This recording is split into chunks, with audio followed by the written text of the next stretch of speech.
Artificial intelligence could leave everyone unemployed. Someone at a computer doing something, AI is going to take over those jobs like lightning. That's revolution in technology. አሁን የምነግራችሁን ነገር ልብ ብላችሁ ስሙኝ። ዛሬ ተኝታችሁ ነገ ስትነቁ ለአመታት የደከማችሁበት ዲግሪ፣ ያካበታችሁት የሥራ ልምድና የምትመኩበት ሙያ ዋጋ የለሽ ሊሆን ይችላል። ይህ ማስፈራሪያ አይደለም፣ የዛሬ ጧት እውነታ ነው።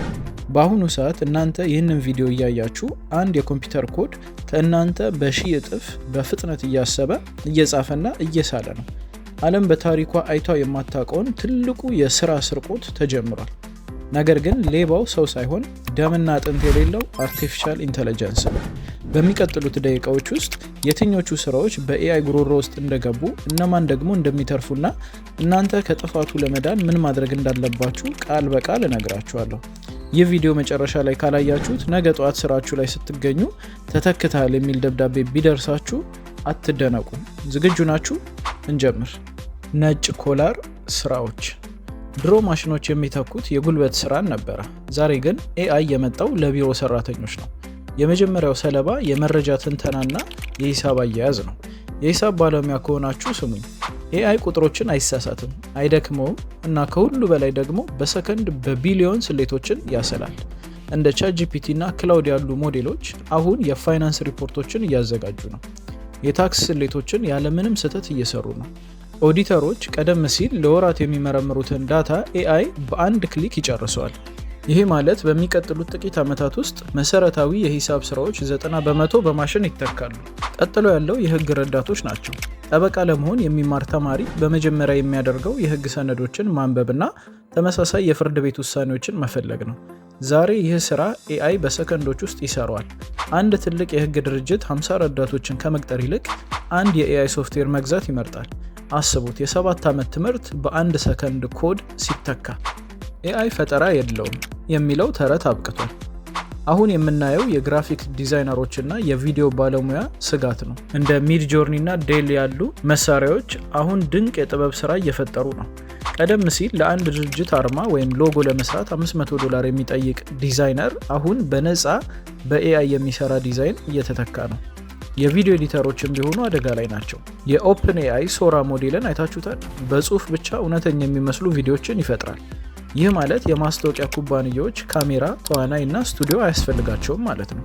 በኮምፒውተር ፊት ተቀምጠው አንድ ሰው በበረሃ ውስጥ ሲሮጥ አሳየኝ ብለው ሲጽፉ ኤአይ ቪዲዮን ያመርታል። ጸሐፊዎችስ? ዜና የሚጽፉ፣ የቪዲዮ ስክሪፕት የሚያዘጋጁና የማስታወቂያ ቃላትን የሚደረድሩ ሰዎች ከባድ ውድድር ውስጥ ናቸው።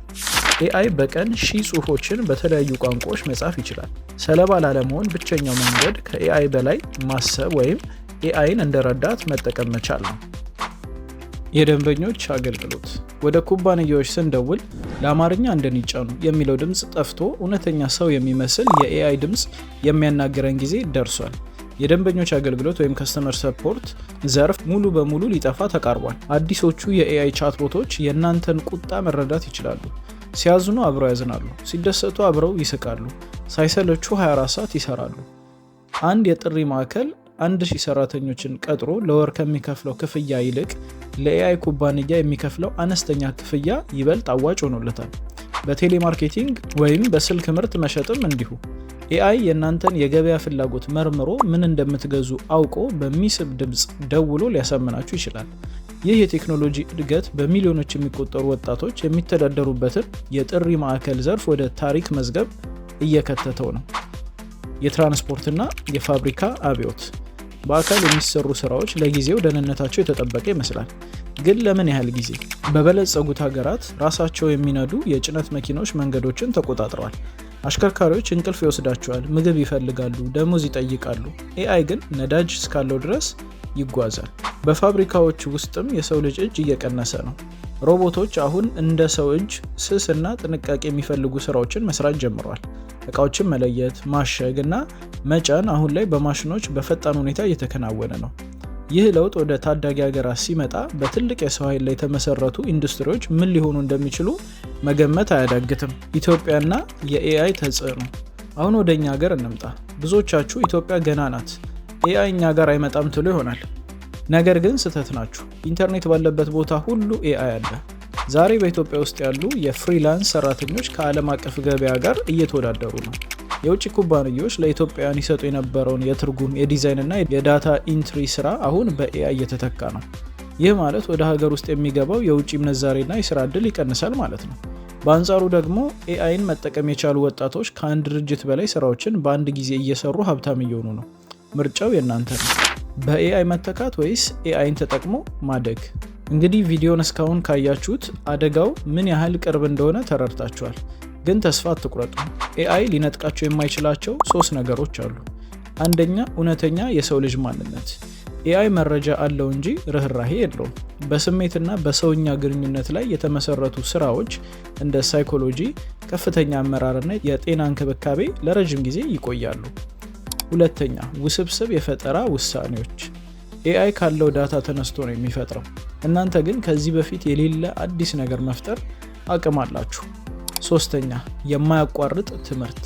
ዛሬ የተማራችሁት ነገር ነገ ላይመለስ ወይም ላይሰራ ይችላል። አይምሯችሁ እንደ ሶፍትዌር በየቀኑ አዘምኑ። ዓለም እየተቀየረች ነው። በዚህ አዲስ ዘመን ወይ ኤአይን የምታዙ ትሆናላችሁ ወይም በኤአይ የምትታዘዙ ትሆናላችሁ። ምርጫው እናንተ ነው። ቪዲዮ ካነቃችሁ ለወዳጆቻችሁ አጋሩ። ስለ ኤአይ ያላችሁን አስተያየት ኮመንት ላይ ጻፉልኝ። ለተጨማሪ መረጃዎች ሰብስክራይብ ማድረጋችሁን አትርሱ። በሚቀጥለው ቪዲዮ እስክንገናኝ ከቴክኖሎጂው ቀድማችሁ ተጓዙ። ቸር ቆዩ።